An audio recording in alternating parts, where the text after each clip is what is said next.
Bienvenue sur Africa 24 dans cette nouvelle édition du QG News. Voici les titres de l'actualité. Le renforcement de la coopération bilatérale entre la Tanzanie et l'Ouganda. Les deux pays ont signé un accord dans le domaine de la sécurité. Un accord en vue de sécuriser la construction du pipeline est-africain. Le Bénin sur la voie de l'autosuffisance énergétique. D'ici 2025, les autorités visent un taux national d'accès à l'électricité de 75%, un objectif qui s'inscrit dans le cadre du projet d'accès durable et sécurisé du Bénin à l'énergie électrique. Et puis les exportations de bananes en baisse au Cameroun. Une chute d'environ 19% a été enregistrée durant le mois d'avril par l'association bananière du pays. Les détails à suivre dans ce journal.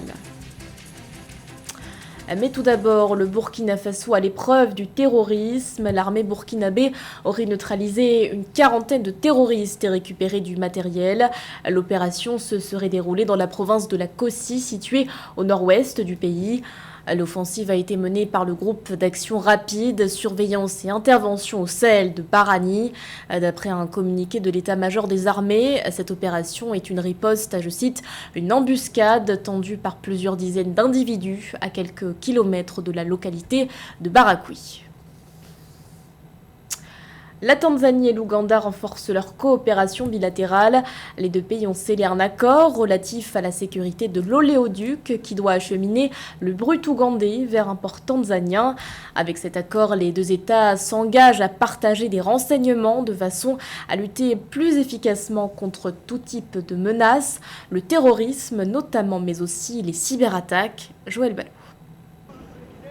L'Ouganda et la Tanzanie ont signé un protocole d'accord sur la coopération et la sécurité de l'oléoduc. Cet accord met en avant la nécessité de conclure le cadre de coopération en matière de défense et de sécurité entre les deux pays sur l'opérationnalisation du comité de sécurité intergouvernemental pour le projet d'oléoduc de pétrole brut d'Afrique de l'Est.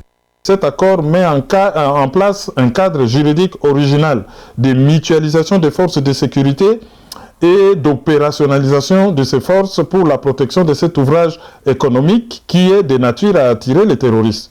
On sait bien que les terroristes sont attirés par les gisements de matières premières et les infrastructures de transport de ces matières premières, notamment les oléoducs.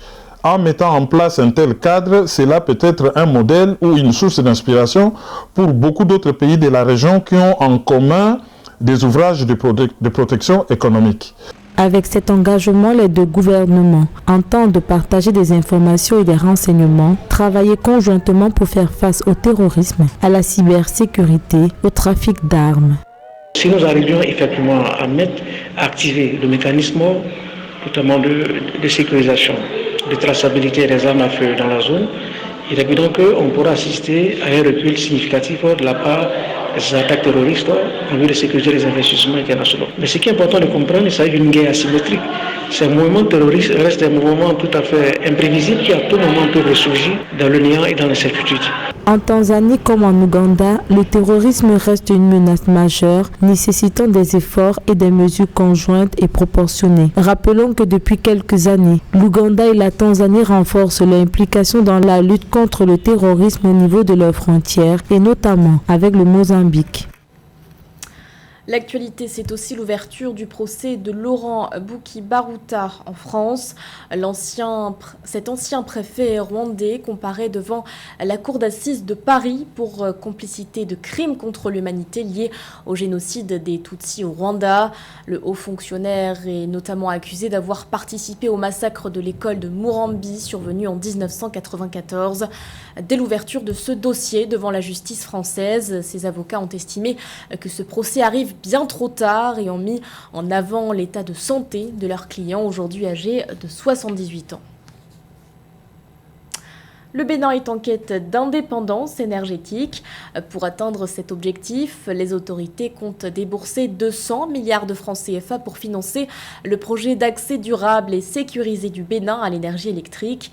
Objectif affiché, atteindre un taux national d'accès à l'électricité de 75% à l'horizon 2025. Plus de précisions dans ce reportage de Roberto Bogbe.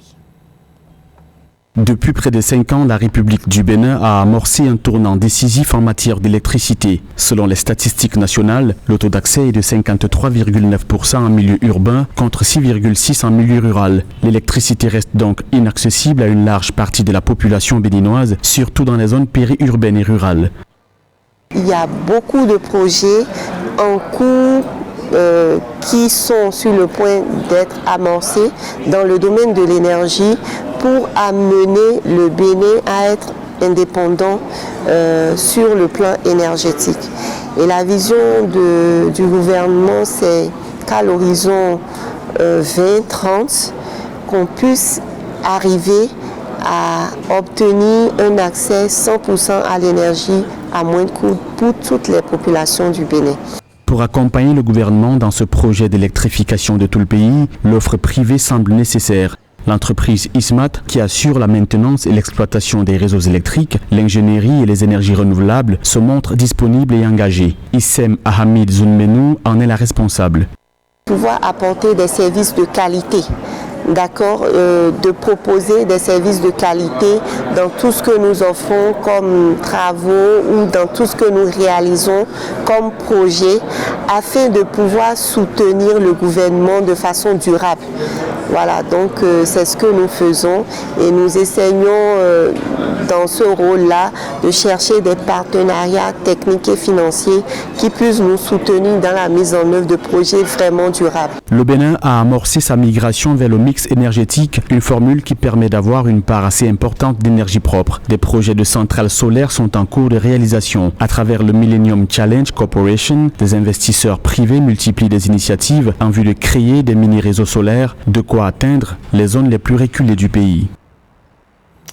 Au Cameroun, la filière banane a enregistré une contre-performance au mois d'avril. Durant cette période, plus de 18 000 tonnes de bananes ont été exportées contre plus de 22 000 tonnes au mois de mars. Une chute d'environ 19% dévoilée par l'Association bananière du Cameroun. Les détails avec Marie-Raphaël Antolo. Le Cameroun a exporté vers le marché international une cargaison de 18 247 tonnes de bananes en avril 2022 selon les données compilées par l'Association bananière du Cameroun. Ce taux d'exportation de bananes se situe légèrement en baisse de 4 357 tonnes, soit 19,27% de moins que les sorties de bananes réalisées au mois de mars où 22 604 tonnes ont été exportées. Depuis des années, aujourd'hui, quand on observe la nature ou alors la structure des exportations des produits du Cameroun, ils sont adossés sur les exportations de bois, de bananes, de café, de cacao et autres. Et donc, la banane représente à elle seule à peu près 6% du secteur primaire agricole de l'économie camerounaise et par conséquent, en moyenne, près de 2% du PIB national du Cameroun. En termes de performance des exportations, les plantations du Haut-Pendja ont affiché des sorties de près de 15 030 tonnes de bananes en baisse de 4 210 tonnes par rapport aux 19 240 tonnes exportées au mois de mars selon l'association bananière du pays. Elles sont suivies dans cette lancée par la Beau Plantation qui a exporté quant à elle 1120 tonnes contre 1382 tonnes au mois de mars, soit une baisse de 262 tonnes. On peut évaluer les causes aussi bien au niveau national qu'au niveau international. Au niveau national, ne l'oublions pas, la crise du nord-ouest et du sud-ouest est toujours d'actualité. Elle est au centre de la baisse de productivité. Et à partir de cette baisse de productivité, on se retrouve quand même à des exportations en baisse. Cette contre-performance, selon des observateurs, se justifie par les situations sécuritaires que rencontrent encore certaines régions, notamment au nord-ouest et sud-ouest du pays, où les bananes sont généralement exportées à fort taux. Toutefois, selon les observateurs, la Cameroon Development Corporation devrait pouvoir bientôt reprendre le contrôle de ces plantations situées dans ces villes. Promouvoir un journalisme de qualité tout en assurant la défense des droits et la protection des journalistes, c'est la principale mission que s'est donnée la plateforme Journalisme et Éthique Congo, présentée à Brazzaville le 2 mai dernier. L'instance propose également des formations spécifiques aux professionnels du secteur. Reportage de notre correspondant d'Eva Panzou. La nouvelle organisation de promotion d'un journalisme de qualité intitulée Journalisme Éthique Congo défendra et protégera les droits des professionnels de l'information et de la communication. GEC a été rendu opérationnel afin de rappeler les journalistes au respect des règles qui régissent leur profession. Le souci, c'est de faire en sorte que notre métier soit réellement bien appliqué. Que ceux qui consomment l'information, que ceux qui créent des événements ne trouvent pas en nous des matières toujours à critiquer, le manque de pertinence dans ce que nous faisons. Et nombreux d'ailleurs, je crois, ont été formés, ont reçu des formations théoriques à l'université et ont cette compétence donc de collecter, de traiter et de diffuser l'information. L'organisation Journalisme et Éthique Congo est une initiative des journalistes congolais. Ces derniers ont constaté que la plupart des organes de presse n'investissent quasiment pas dans la formation des agents. C'est ainsi que l'un des défis de cette plateforme sera le renforcement des capacités des journalistes par des formations dans un environnement évolutif. Tout ce que nous disons doit passer par la formation. On ne dit pas aux gens ne travaillez pas, ne faites pas ceci, mais nous allons mettre en avant la formation. Et la particularité pour nous, c'est que chaque fois qu'un journaliste qui fait son travail, je dis bien de façon professionnelle qui fait son travail, la particularité pour nous, c'est que nous prendrons position. Les autres organes, je ne sais pas s'ils prennent des positions, nous on prendra position. La plateforme Journalisme Éthique Congo a déjà commencé des descentes auprès des autorités politiques et des partenaires. Elle promet de veiller de façon permanente au maintien d'un climat serein avec ces institutions, notant que la pratique réglementaire et le respect des droits des professionnels de l'information et de la communication demeurent son cheval de bataille. L'un a marqué les esprits de par sa remarquable carrière, l'autre continue de briller sur le terrain. Coup de projecteur sur deux figures du basketball nigérian. Hakeem Olajuwon et Giannis Antetokounmpo ont tous deux fait sensation au sein de la NBA. Leur portrait avec José Douglas. Giannis Antetokounmpo, né en Grèce, qui a marqué les esprits et rejoint sur les parquets américains par Charles Bassey, qui évolue aux côtés de Joel Embiid à Philadelphie.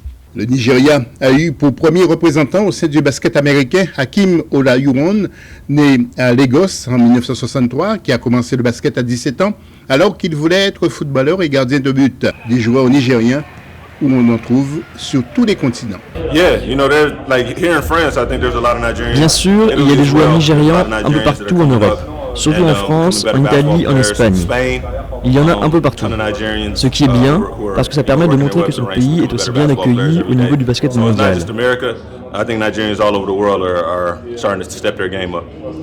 Retour sur Olajuwon, considéré comme l'un des meilleurs joueurs de l'histoire du basket, et finira sa carrière avec 2 titres de champion, 1994 et 1995, 12 sélections aux All-Star Games. Le basket nigérien est en pleine ascension et a du potentiel. Parlons aussi de Masai Ujiri, né en 1970 à Zaria, au Nigeria, grand dirigeant du basket aux États-Unis, manager général des Raptors de Toronto. Après l'Afrique du Sud et le Sénégal, la NBA Africa a renforcé son implantation en Afrique en posant ses valises à Lagos, au Nigeria, 3e bureau dans l'antenne africaine de la NBA. Évidemment, le basket nigérian progresse. Le Nigeria est un grand pays de basket et de compétition. Il y a beaucoup de joueurs en NBA, en Euroleague, de grandes divisions qui feront grandir l'équipe nationale. Maintenant, j'espère que ce sera une grosse équipe qui jouera pour la médaille aux Jeux Olympiques un jour. Le Nigeria a pour mission d'assurer le développement commercial de l'NBA, de promouvoir les initiatives de la Ligue et la pratique de ce sport chez les jeunes. La mise en place de la balle représente aussi un formidable axe de développement pour le basket nigérian grâce à la présence des Rivers Hoopers, équipe nigériane basée à Rivers State. Ce journal a été réalisé par l'ensemble de la rédaction. Merci de votre fidélité. L'actualité continue sur Africa 24.